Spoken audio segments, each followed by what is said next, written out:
Jewels of the Oracles from Discus and Eloy Productions sends the players back in time thousands of years to rediscover a civilization where knowledge is revered over physical and military power, and the ritual of adulthood revolves around a lengthy series of challenging puzzles.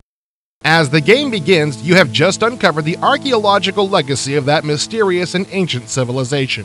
You are led to this exquisite sculpture of jewels, and just as you reach out to touch it, it explodes into its component parts. In order to regain this historic treasure, you must become the first person in thousands of years to complete the puzzle ritual.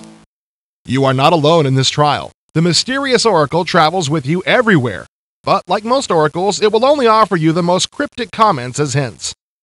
Do not display strategy with spirituality. Your spiritual self must be your strategic self. The visuals are painstakingly rendered with an eye toward authenticity. Instead of having, this absolutely shiny, glossy, pretty, brand new looking box in this room, I wanted to make it look really worn and chipped and broken and scratched and wrecked.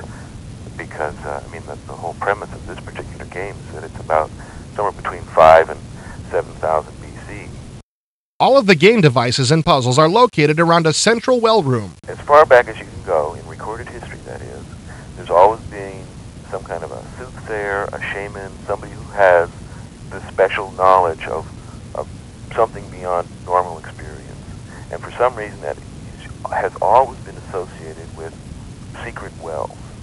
So, that's why the game is called Jewels of the Oracle. The Oracle and the well are historically very, very accurate.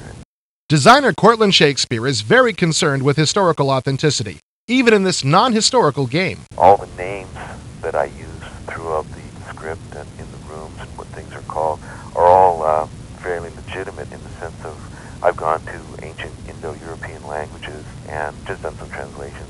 But secondly, I've tried to use some names of early tells or sites of cities that would have been from around the time.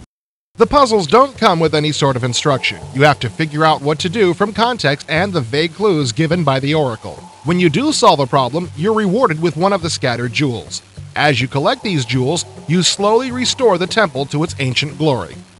There's 9 that are actually based on very historical and, I guess you could say, forever popular games, as opposed to puzzles. Puzzles is such a restrictive term. I've got to come up with some new words for that. There's also a couple of old logic or strategy, I guess I have to call them puzzles, which I've tried to adapt and turn into something that is visual, something that you can play like a toy or a device.